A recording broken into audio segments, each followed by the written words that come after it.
Hello there.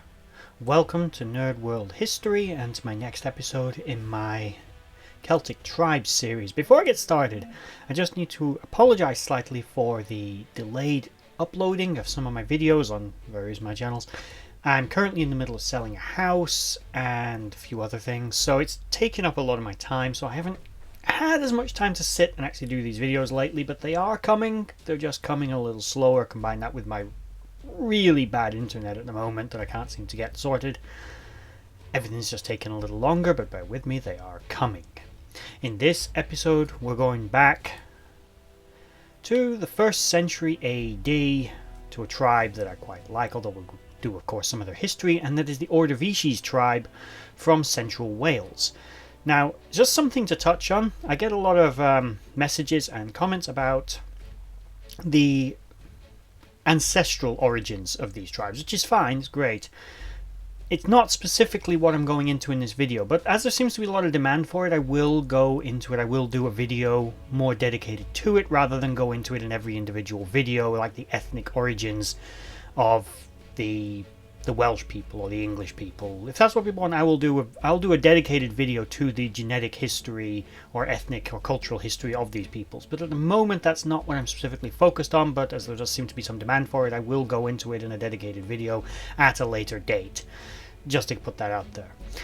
And now we've done that, please like, share, subscribe, comment down below if you like this video, and tell me what you know about the Ordovices tribe, and let's get straight into the video.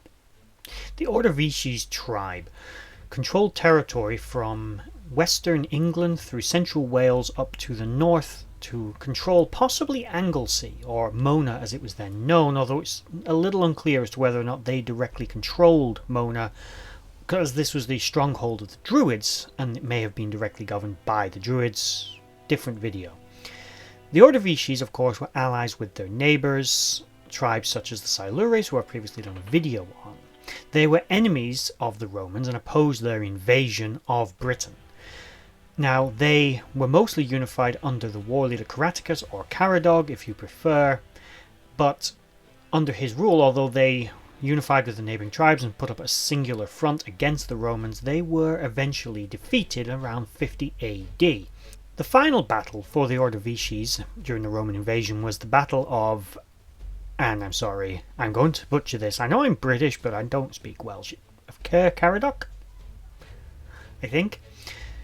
This happened to be the battle where Caraticus himself was defeated and then captured by the Romans. It also marked pretty much the end of major resistance by the Ordovices to the Romans. Subsequent to that, Publius Scaplia would further invade their territory and push north into the Isle of Mona, where he would then destroy the Druids, trying to wipe out the centre of resistance in Britain in one foul swoop, but would then have to swoop back south to deal with a major revolt from the Iceni, which, again, another video, although I have done one on Boudica previously.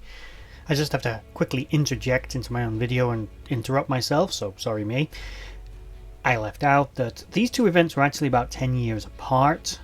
The Ordovices and generally the Welsh tribes continued to resist the Romans, well, forever, but particularly for the next 10 years or so, from about 50 AD to 60-61 AD, when Mona was destroyed and Boudica's revolt actually took place. I just thought I'd throw that in there, because although that battle did mark effectively the major end of the United Front and the major resistance against the Romans in that area, it didn't mark the absolute end of it, nor was that the decisive victory the Romans would have hoped for. The Ordovices tribe were known as farmers, but were also known to build impressive fortifications, multiple hill forts, and were quite a militaristic and powerful tribe in their own right, who quite proudly resisted Roman rule and invasion throughout their entire history, never fully succumbing to occupation by the Romans. As stated, the Ordovices were probably the largest tribe in Wales, also controlling, as I said, territory in what is now England, but again, that is an imaginary border that didn't exist back then. It is referenced that there were sub-tribes which were connected to the Ordovices, such as, and again I might be butchering this, the Segotisi? The Segotisi?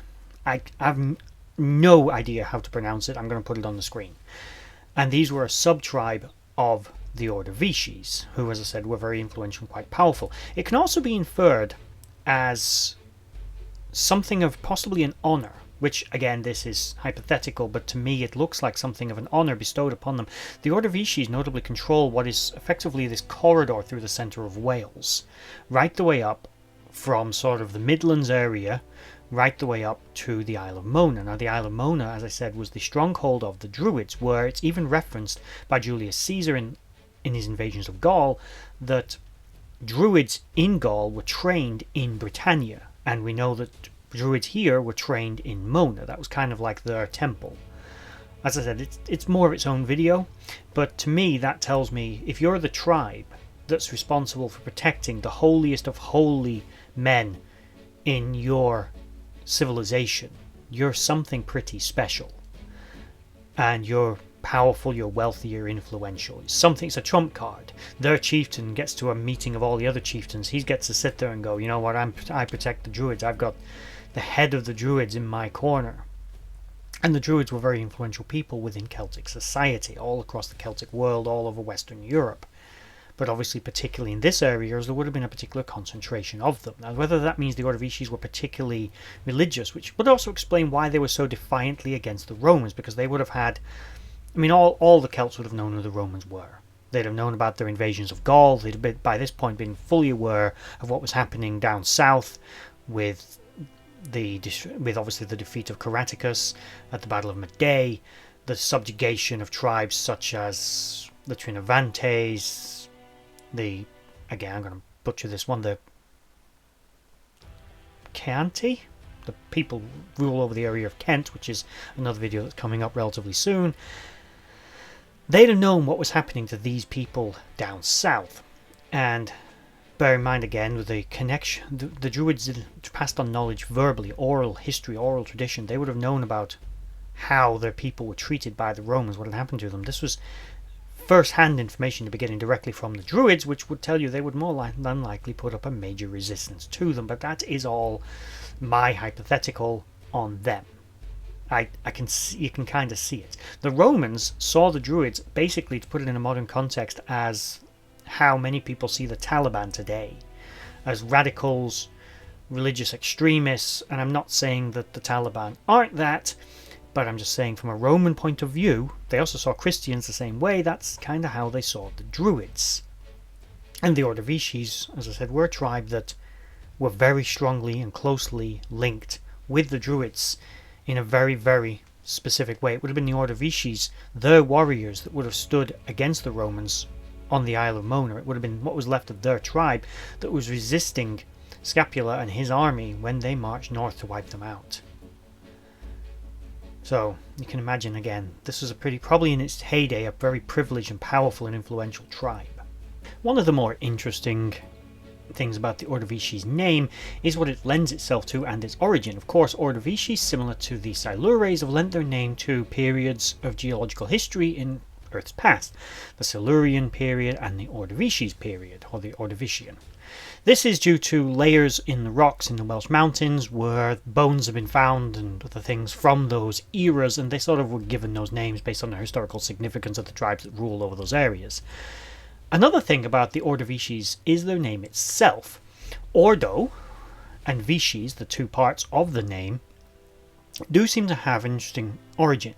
Ordo is of a Celtic, sort of Brythonic origin, which basically means, as I understand it, according to my research, again, don't speak it, but ancient languages, it basically means high. But it may actually have a Greek origin or be connected to the Greek word orthos, as both the Celtic Indo-European languages and the Greek languages, to my understanding, do have a root origin.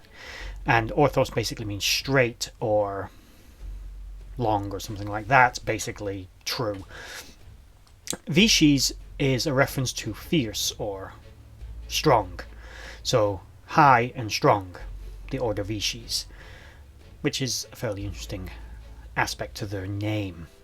As for other elements of them, they actually had a capital which was conquered by the Romans, which was, yeah, maybe again pronouncing this wrong.